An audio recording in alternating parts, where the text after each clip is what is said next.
พี่น้องยินดีต้อนรับเข้าสู่ช่องแม่น้องมิวหากินแบบวิธีลาวนะมื้อนี้แม่น้องมิวก็สิมาแต่งอยู่ครัวกินนะทุกคนซื้อกระต่ายนำข้าวเจ้าทุกคนนี่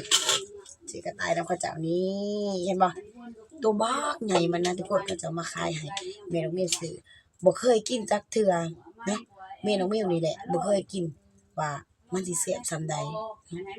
ลองเบิ่งมื้อนี้เห็นแต่เขาเจ้าว่าแซ่บอะเลียบ่แม่นบ่แล้วก็บ่เคยคั่วจักเทื่อนะแต่เขาเจ้าเฮ็ดแนวใดนี่แต่ว่าแม่น้องมิวก็สิลองนั่นแหละนี่ขั้นตอนแรกแม่น้องมิวก็สิลกคนออกก่อนนะบ่แม่นคั่วคือหนูนี่บ่ฮึเนาะเป็นเมียนายพรานแต่ว่านายพรานบ่เคยมานกระต่ายจักเทื่อนะ บ่เคยได้เนาะซื้อน้ำเมียพรานเพิงมื้อเช้านี่เพราะว่าผู้เพิ่นไปเยื่องนะเพิ่นไปเยื่องแถวโคกนี่เพิ่นเลยได้แม่น้องมิวค่ะบ่เคยได้กินครั้งแรกมื้อนี้สิลองละกระต่าย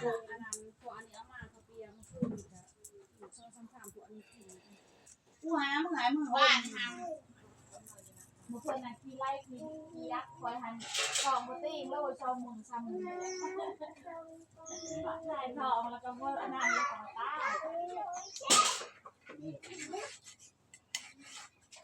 วก็ตากล้วยหญ้าคือกันนะทุกคนเพราะว่ามันโตน้อยแล้วก็มื้อหน้ามื้อหลัง แม่น้องมิวก็บ่เคยคั่วกระต่ายจักเทื่อนะทุกคนนี่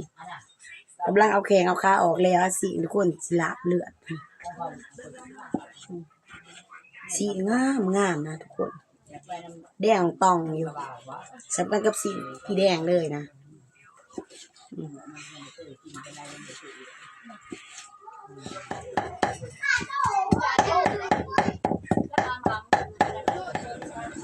แม่งอันนี้บ่มีเครื่องในนะทุกคนบ่มีเพีย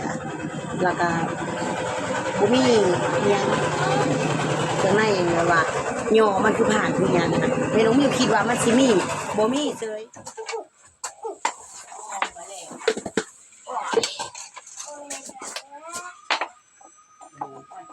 กล้วยหญ้าเตอเพื่อสิได้เอาบักเฮิงมันคนบ่เคยคั่วจักเทื่อนะเอาเมียนแม่เชื่อไว้ซื้อน้ำไปเลยซื้อน้ำมันน้ำส้มจัดบ่มีแต่เฮานี่ล่ะ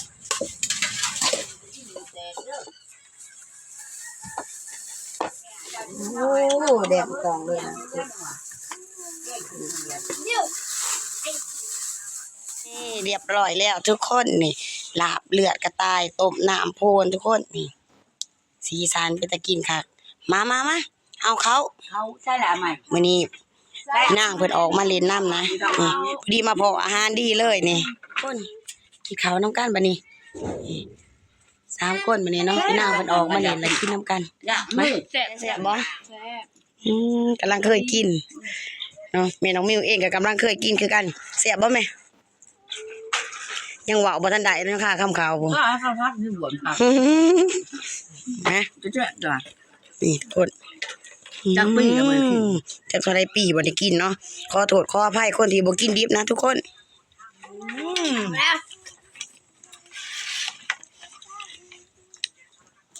แซ่บแห้งทุกคนมาปีหน้ามันก็แซ่บๆเนาะโพนมันนั่นทุกคนนี่น้ำโพนนี่โอ้ยน้ำโพนก็จะแม่นแซ่บคักทุกคนเลยแม่น้องมิวบ่เคยกินจ้าเทื่อจักก็ไปกวนแล้วจักก็ไปอยู่ประมาณ5-6 คืนเลยออกมาอยู่น้ำคอยแต่บ่ได้มีเงินไปอย่าว่านี่ปากละตายจะได้กินบ่ปีละเทื่อยังบ่ได้กินเลยเด้อครั้งแรกคือกันแหละอย่าว่าก่อนก็ได้แต่คุณว่าโรงเรียนคือว่าทำงานหนูก็อยากเขานะ อย่าบ่อยากบ่อยากเขา อยากเขาแล้วมันตายทุกคนปิดเป็น ถ้าเขาบ่ปล่อยเขาบ่ให้ออกมาเขาจะเป็นที่บ้านคือกันแซ่บคักแซ่บแน่ทุกคนเอ้ยลาบเหนียวๆคุยกับมักพริกเป็นนี่นะ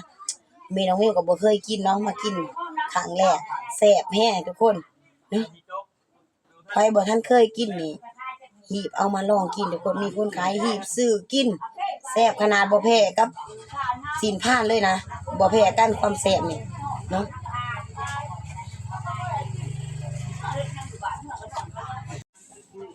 สำหรับคลิปแต่งอยู่ครัวกินแม่น้องมิวมื้อนี้ก็สิขอปิดเพียงเท่านี้นะทุกคนขอบใจทุกคนที่เข้ามารับชมแม่น้องมิวเนาะฝากติดตามคลิปต่อไปทุกคนพบกันในคลิปหน้าทุกคนบ๊ายบาย